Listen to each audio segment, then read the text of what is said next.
I'm giving you a little bit of an out-of-character message for a synagogue or for a religious, really for any kind of religious place. But I want to ask this question. Who wants to be happy?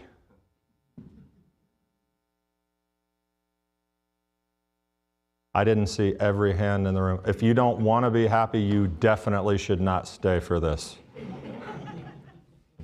Who knows what it means to be happy, actually? Okay, that's better. Because if everyone had raised their hand now, I have nothing to say, so we'd be done. I'm giving you a gift today. This is me teaching you, telling you how to be happy. This is my year-end gift to you, because this is what we're taking into next year. This is psychology today. This is also some Bible thrown in. But I want to help you have a 2024 New Year's evolution. How's that? Moving from where you are to a better and higher version of yourself. Anyone game for that? Okay, good. Well, it starts because we have to identify what happiness actually is. Happiness is not a great word, and I'll tell you why as we go along. But I know many people who they feel like, I just want to be happy. I just want to be happy. They don't even know what that means, actually.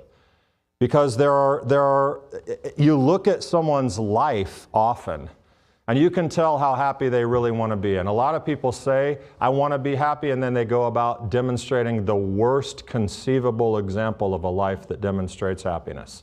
They are miserable, they are complainers, they are wretchers, they are just people whose family, their relationships, everything is in absolute shambles. And they put no effort or work into changing anything to make that better. If that's you, you don't really want to be happy, because ultimately it comes down to you. That is a real truth of it. But I'm going to say it nicer than that, okay? There are a lot of myths surrounding happiness. And that's one of two reasons why most people don't know what happiness is. I actually just told you both of them. Some myths surrounding the definition, and also an inability or refusal to do the work that it takes to change the emotional trajectory of your life. So let me start very, very obviously with a couple of things by way of a story. Annabelle is 19. She's a sophomore in college. She doesn't know what she wants to do at all. Well, I'm not going to tell you. I'm not going to complain about that, because that wouldn't make me happy. We have conversations. What do you want to do? What do you want to do? Career path? What are you thinking about? What are you thinking about? How about this? How about this field? How about this career path? What do you think the first thing that happens in modern 19-year-old's mind when you talk about a career path? Google it. For what? To see how much money it makes. You ready for the shocking myth about happiness? Money can't buy you happiness. Did you know that? No, actually, that's way too obvious. I want to change it, because in the West, there's a different way of looking at this. We think of it in terms of success breeds happiness, right? That's a better way. Money can't buy you happiness. Everyone's like, oh, come on, I know that. But we think, especially in our Western capitalist, thank God for Western capitalist culture, but we think about success will bring me to happiness. Right? That's absolutely not, that's equally as obvious. Although I did hear a great line one time, money can't buy happiness, but it can pay for the yacht to pull up alongside it. There is a different myth that manifests itself among our culture very obviously. It's called the Arrival Fallacy. Anyone heard of the Arrival Fallacy?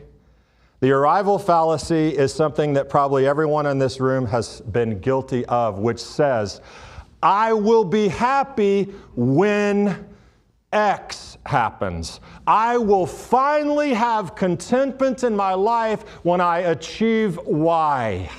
Or, man, when Z comes my way, I'll be there. Guess what? No, you won't. Because the way your mindset works, that is not the way your mindset works. Because what happens is, this is what that creates. The arrival fallacy says this: the tendency for individuals to believe that achieving a certain goal or reaching a specific milestone will bring sustained happiness and fulfillment. Numerous studies and observations from my own life and probably yours tell us that happiness derived from such achievements is fleeting. That's the word. Fleeting. It's temporary. People soon find themselves on this roller coaster of finding the next thing that's going to bring them happiness, which leads to this treadmill effect, which ultimately creates a lot of unhappiness in your life because you are living with perpetual striving. Perpetual striving. Who's a perpetual striver? There's a way to do it, I'll tell you. There's a good way, but that's not it. Because there's a psychological concept we look at when we explore this. It's called hedonic adaptation. You know that word, right? Hedonism, from the Greek word hedon, means pleasure. Hedonism, philosophical ethical theory that says pleasure or happiness, that is the highest good. It suggests that whatever you do, it should be done to maximize pleasurable experiences in your life. Now, you know what's interesting about hedonism? We think about it in terms of sex and gluttony and things like that. Did you know you can be a spiritual hedonist as well? It travels across all pathways. Who knows the person who is on? Emery knows them.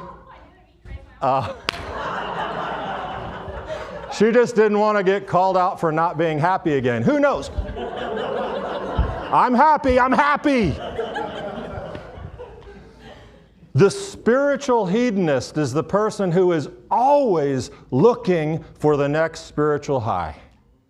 I went to the third heavens in a vision last time. I'm hoping to go to the seventh heavens where Paul went this time. It's a constant, never finding contentment. And how terrible is it that even in your relationship with God, you suffer from the arrival fallacy? If once I attain this level of enlightenment, I'll be right with God. When I get here, I'll finally be there. That's not true.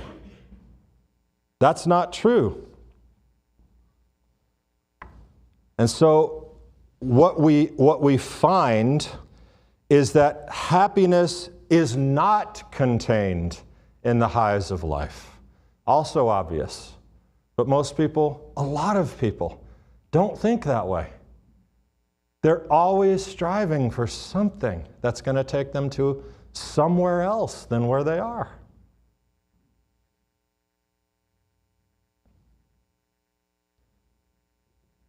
So when I talk about perpetual striving, it's fine. Set high goals. Have major accomplishments in mind. Think about the next big thing that you want to do. But understand that that is not going to take you where you think it's going to take you, if that's your source of contentment. Because under the engine that's driving your happiness, under the engine, it's the day-to-day interactions. Our feeling in the normal versus the exceptional, that is actually what contributes to your feeling of thriving in life. Did you know that? That's a key component of happiness. We all have what we can term a baseline of happiness. It determines our general attitude. So here's the key. We're not looking for this and to find up here and get here again and get here again. If your baseline is right here, and this determines Your day-to-day level of contentment, how do we become happier? Raise the baseline. Raise the baseline. The higher you drive the baseline, let's call it contentment. Aristotle had a fantastic word for it. His word was eudaimonia. That might sound like Greek to you. It is. It was all Greek to Aristotle. I use that joke anytime I can use it. Eudaimonia, it means flourishing, which is a better word than than happiness. Happiness implies this. Flourishing, contentment, bliss. These point to a baseline in a healthy place. It's more than a feeling to be content. It's a necessary component, actually, of achievement. And it's the skill, the intentional work you do that raises the baseline. It doesn't usually happen on its own. You know why? Because the world is not interested in your baseline. The world is interested in what they can get for themselves, quite honestly, often. So the work required is important. But all that to say, again, stating the obvious, success can't buy happiness, because flourishing eudaimonia, happiness, a good baseline, is the key to success. Okay? I want to quote from a book that I recently read called The Happiness Advantage by Sean Aker is his name. Happiness research of over 200 studies, 275,000 subjects. That's a pretty broad subject base. Found that happiness, by whatever name we call it, leads to success in nearly every other domain in your life. Marriage, health, friendship, community involvement, creativity, and particularly our jobs, our businesses, and careers, and especially in your calling as a disciple. Because you're miserable shuffling around out there like this, I got the love of Jesus in me. That's not making disciples. That's not encouraging people to get into what you're into, I can promise you. So even your calling. So here's a scientific definition of happiness. The experience of positive emotions, pleasure combined with deep feelings of meaning and purpose. It implies a positive mood in the present and a positive outlook for the future. One more time. The experience of positive emotions, pleasure combined with deep feelings of meaning and purpose.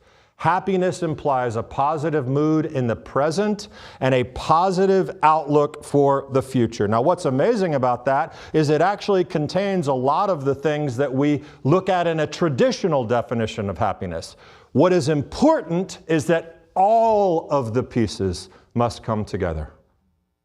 All of those things need to be present. It doesn't mean all the time, it's not possible. But that's the recipe, okay? So listen to the pieces. Pleasure.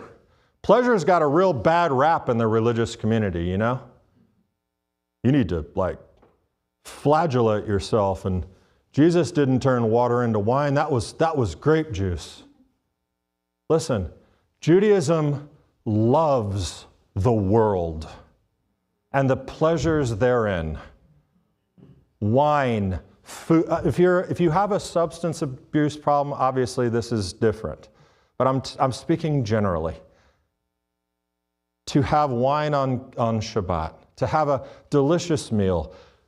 Did you know that marital relations are a component of Shabbat? That's a pleasurable thing. Judaism loves. Who just said amen? The guy with 6 kids. I'm not gonna proceed down a path with you. Not doing it. Pleasure is an important part of this life.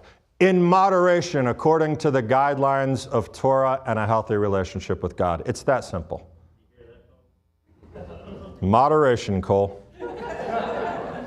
A positive mood in the present, okay? Pleasure, a positive mood in the present. This speaks to your baseline.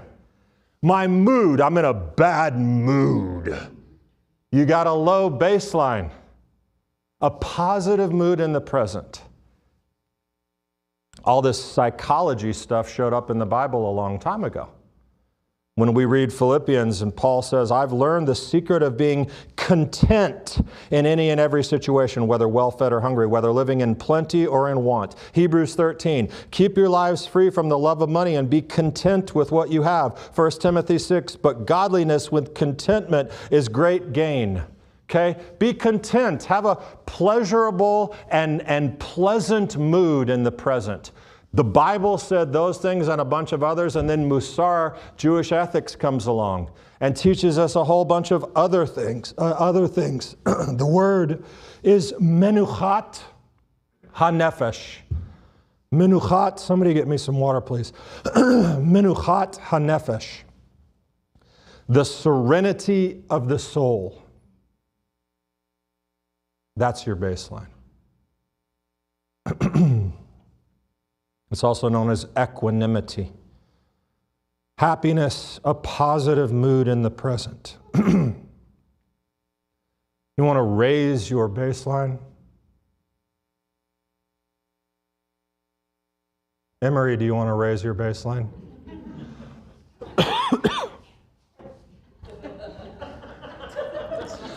Let me give you a blueprint. Thank you, sir. You make me happy, Dave. That's actually that's a bit of wisdom right there. You make me happy. It doesn't take much. Learn to do that. That's contentment. Here's some Musar ethics, and I want to run through these real quickly. Write them down. I know you have your notepads out. Blueprint. These are the things that it means to be contented and have equanimity. Content. Balance and inner peace.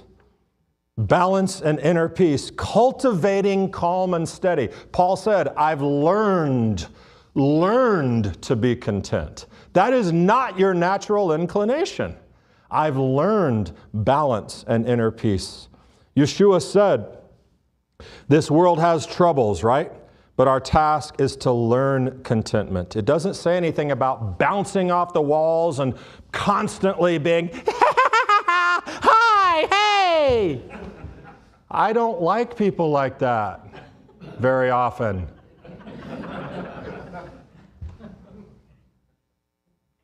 The acceptance of reality.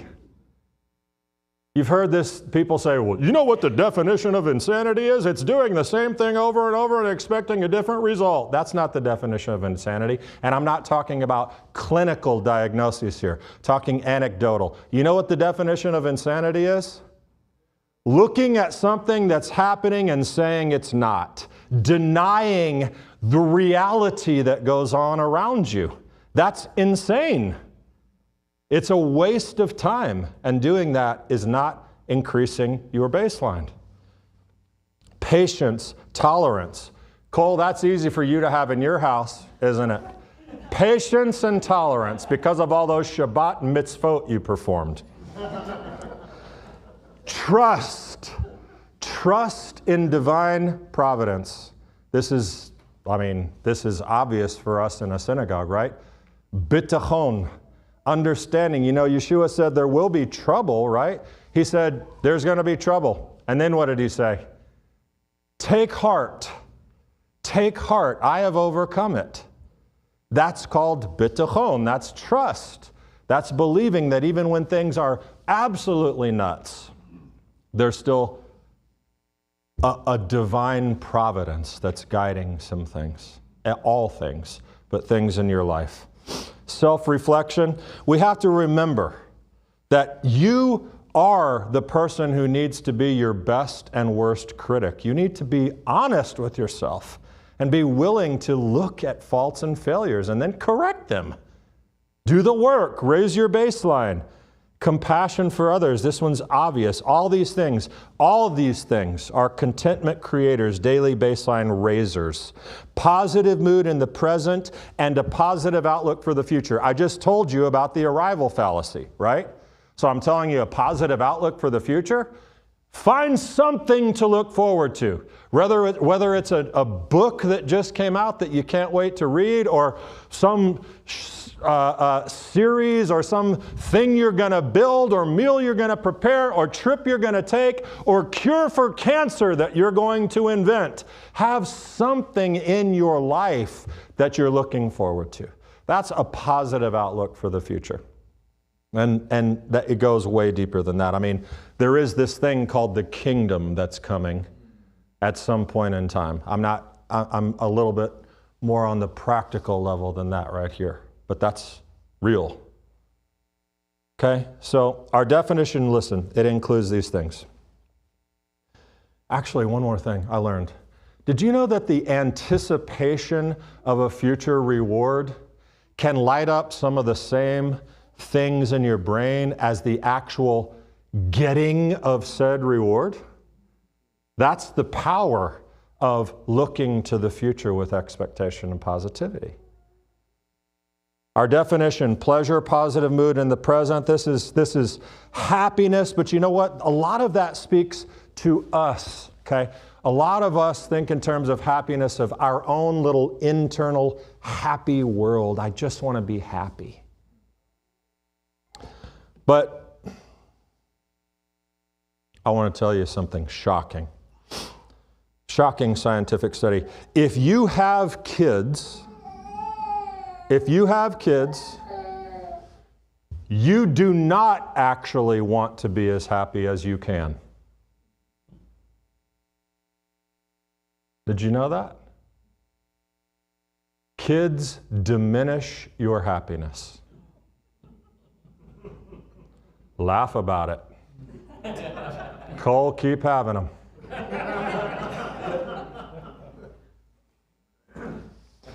Listen, scientifically speaking, it is well established that couples with children have an average lower happiness and life satisfaction than childless couples.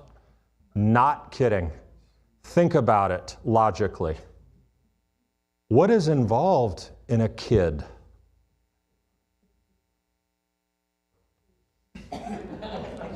Numerous theories of happiness suggest that we do look at the options and then we make the best choice from those options that's going to contribute to our personal level of happiness. Kids don't fit that bill. Think about them. You have to raise them. They cost a lot of money and it never stops, it seems like. And then, they turn teenagers. The old Mark Twain quote, when a boy turns 13, cut a hole in a barrel and, put him in the barrel and put the lid on. When he turns 18, cover the hole. You have to worry about them when they're driving around at night when they're teenagers and they're late for curfew and they talk bad to you and they diminish your happiness. I mean, think about it. It's not hard to understand why the science says this. So the thing is, if we were really driven by our internal happiness exclusively, the human race would have died out a long time ago.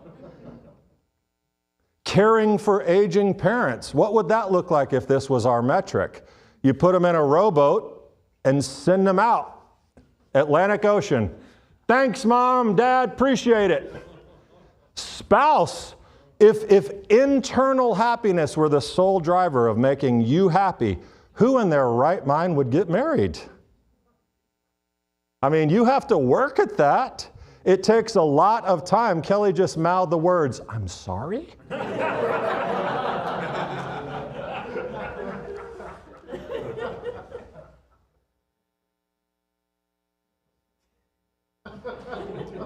And all of us with kids and spouses say, "Well, that's stupid." Especially husbands say, "Oh, that's stupid.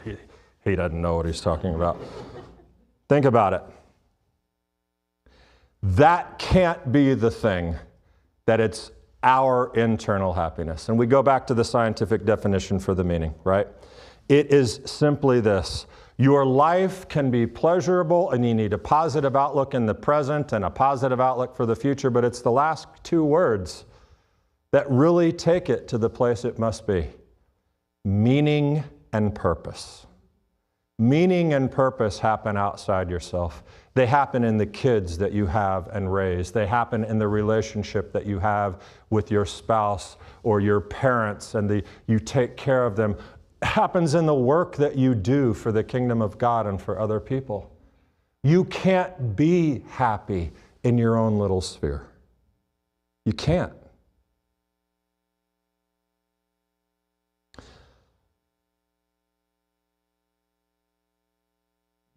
Here's a definition of happiness that I really love. It's from the book by Sean Aker. Happiness is the joy we feel striving after our potential. That potential often is outside of you. It is. That's a God-given thing. Literally breathed into you. People say, well, you know, God created the world because He wanted to be worshiped. 24/7 worship. That's what God desires from you. That's why He created the world. That's not why God created the world. God created the world, and He explains it in the book. Adam, Eve, I want you to partner with me. I want you to take what I've made and given to you, and in relationship with one another, I want you to build it. I want you to tend the garden. I want you to have families. I want you to... It was about relationship. People say we're created in the image of God, and you know what that means? Unlike the animals, we can reason. We can reason, and so that God was rational, and we have that. I got news for you. Who's been on ChatGPT recently? Computers are getting very good at reasoning. But you know what they're not good at? ChatGPT probably never will be, hopefully. Relationships. That's what it means to be like God, created in His image, one of many components. But it's relationship. That is a God-given attribute that you possess, and without it, happiness is very hard to find. Very hard. I would almost say impossible. So, you know, you can say, well, that's obvious. I mean, everybody knows that, but how many people are doing it? How many people actually live like that? If someone came to you and said, I just want to be happy, I'm so unhappy, and you said, okay, well, here's what I want you to do. I want you to change your course every single day to be all about other people. Find things to do for other people. Even just say an encouraging word. Be good. Establish relationships. Do things for people without much expectation in return. You know what it would look like for many, many people? The rich young ruler. Remember it? Yeshua said, sell everything you have. And he went, ooh, I'm sad. And that's what people will do when you explain the definition of happiness to being way outside yourself, purpose and meaning in life. But that's not us. The Yeshua model tells us something different.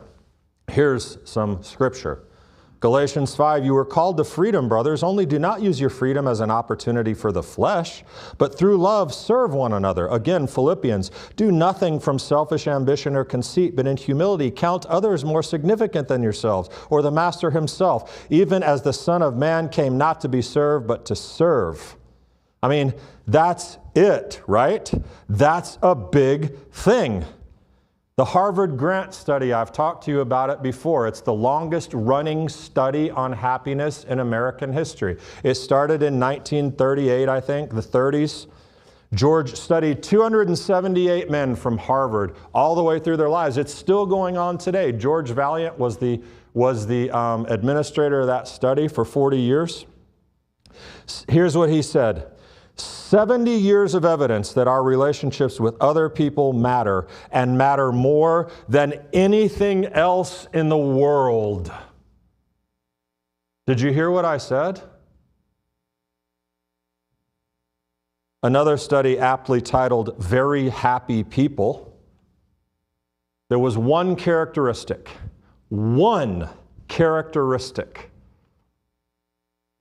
that emerged as the common denominator.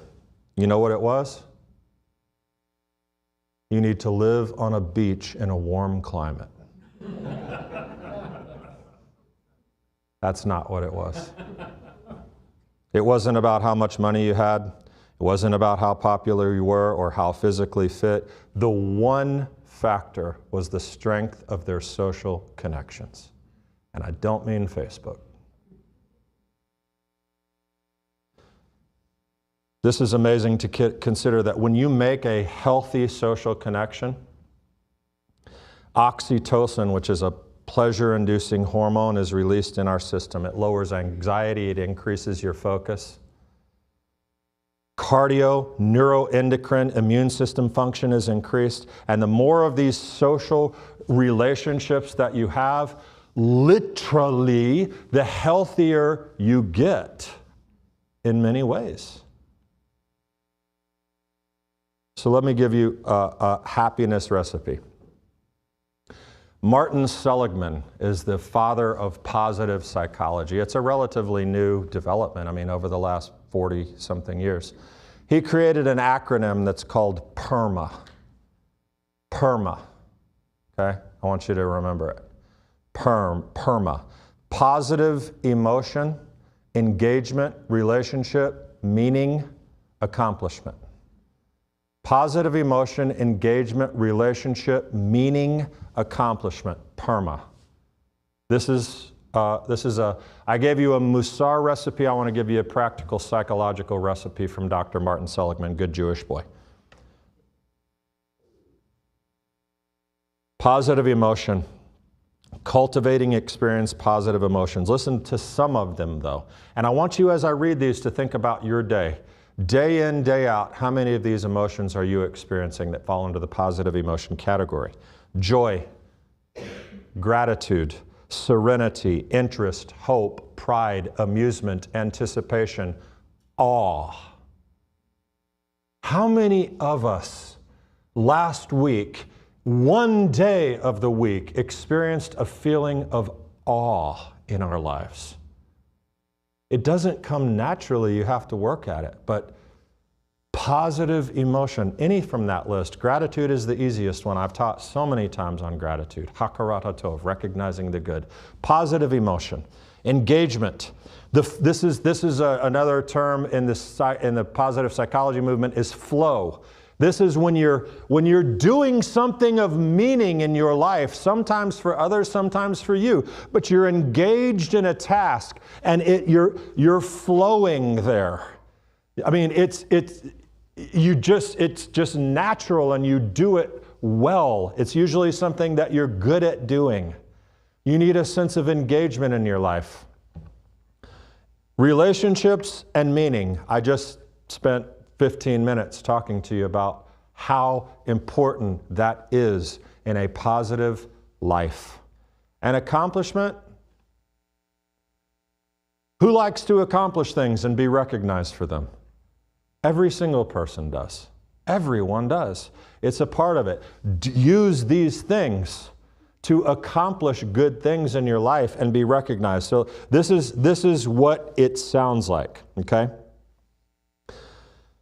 Some people say, relationships and meaning go hand in hand, and people say, well, I'm not a people person. I'm an introvert. I don't like people. That's just not, okay, I told you, you don't have to be an extrovert. You don't have to be Mother Teresa. You just have to find some ways to implement Perma into your life and find some of those things. If you pursue that type of happiness, you are the exception to the rule. Really, seriously. So this is what that looks like in the Perma model for a disciple of Yeshua.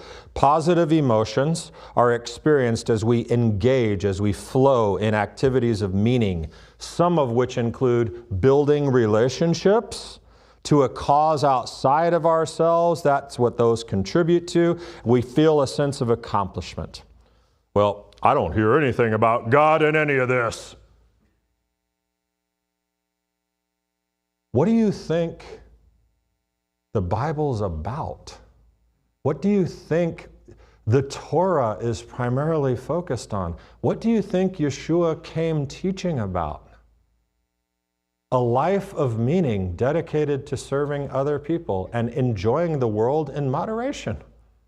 I mean, this is God stuff. Remember Yeshua's most famous message, his most famous sermon? It happened on a mount or a plain, depending on how you want to define it. But he wrote it, he opened it by saying, what was the first word of the Beatitudes? What is it? Blessed is, blessed is, blessed is. Thank goodness for Franz Delitzsch, who came along and did a Hebrew translation of the New Testament, and he changed that word from blessed in the Greek to ashrei in the Hebrew. Ashrei, a word that means so much more than happy or blessed. It means content. It means blissful. It means fulfilled. It does mean blessed. It does mean happy. But it has this deep, deep sense of having a meaningful purpose in the world. Blessed are those who do these things. How important is it that Yeshua's most important teaching focused on happiness? Seriously. That matters. So, let me conclude this for you. Here's Yeshua's rebuttal to the arrival fallacy for one thing. Seek first the kingdom of God and his righteousness, and all these things will be added to you. Seeking first the kingdom means doing it right here. It doesn't mean waiting to go to heaven when everything's going to be better. It means right here. That's going to happen. No eye has seen, no ear has heard. We're not going to heaven. Heaven's coming here. But the point is, you have a job to do here, so don't fall victim to the arrival fallacy in your practical life about, well, this world sucks. I'm waiting to get out of here and go up to ride on the clouds.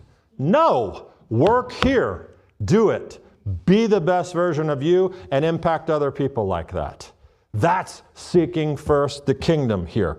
Positive psychology, okay? I didn't know I was attending a psychological course. I thought we were learning the Bible. We are. We're learning to be disciples of Jesus. That's what we're doing right here. But just to make sure that you know you're in a Messianic synagogue and it's connected to the Torah, I do want to point out in closing the hero of our current Torah portions, Joseph. I want you to look at his life in terms of happiness. He was thrown in a pit by his brothers. Now, he didn't start off real good. The dream interpretation was a little haughty. Let's be honest about that. But they threw him in a pit. He got out. He got saved out of the pit. He was put in slavery. What did he do? He devoted himself to serving others. Potiphar's wife wanted him to serve her. He didn't do that. He got thrown back in another pit. What did he do? He served the cupbearer, or the baker and the cupbearer, right? And what did they do? They forgot about him and left him in a hole. What did he do? He got out and he served Pharaoh, and he rose to the second most prominent position in all of Egypt. He had it all until his brothers came. And he wept before them. And he let go of what had happened. He forgave, he got rid of that, and he wept before them, and he embraced his brothers because he understood the value of relationships. And so all of those things, it was never going to be money and success for him. He knew what it meant to be content in all things and to pursue relationships of meaning. So I'll tell you this. That's a big part of what we do at Shalom Macon. Yes, this is a synagogue. We study the Bible. We celebrate the festivals, life events. We pursue the things of God for our own inner happiness. All those things are good, but we are committed here to relationships. That's what we're really good at. That's what we're really good at. So, whether you are in these seats every week, whether you're traveling through, whether you're making the move, whether you're sitting on your couch drinking coffee with your family right now and worshiping with us, whatever. If you're in your own version of Shalom Macon, it's in Oklahoma. It's called Shalom Broken Arrow. Wherever you are, whatever you're doing, I want to encourage all of us to connect with the full definition of happiness that I've laid out. Perma, positive emotions experienced as we engage in activities of meaning, some of which need to include building relationships that contribute to a cause outside of ourselves. When we do that, we feel a sense of accomplishment, with a special emphasis here on relationships. So, you want happiness? That's how you define it.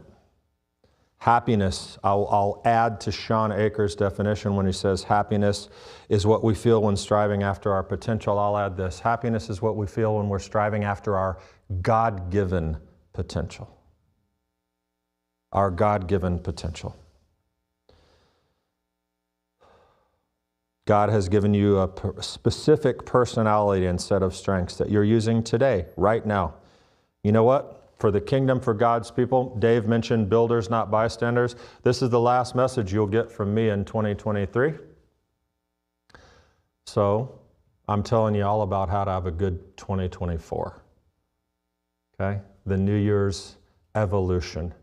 And please, I just say it straight up. Help us build what we're building here. This is my appeal to you.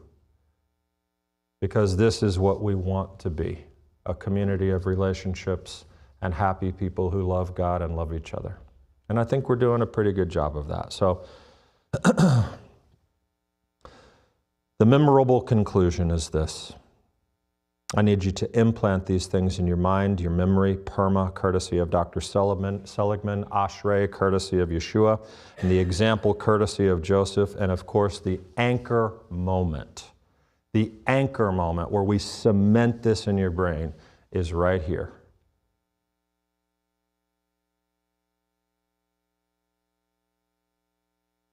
Here's a little song I wrote.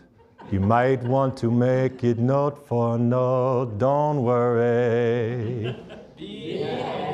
Shabbat Shalom. Thank you for connecting with Shalom Macon. If your connection here has been meaningful, and if Shalom Macon has enriched your life, please consider a generous year-end gift to help us accomplish greater things in the year ahead.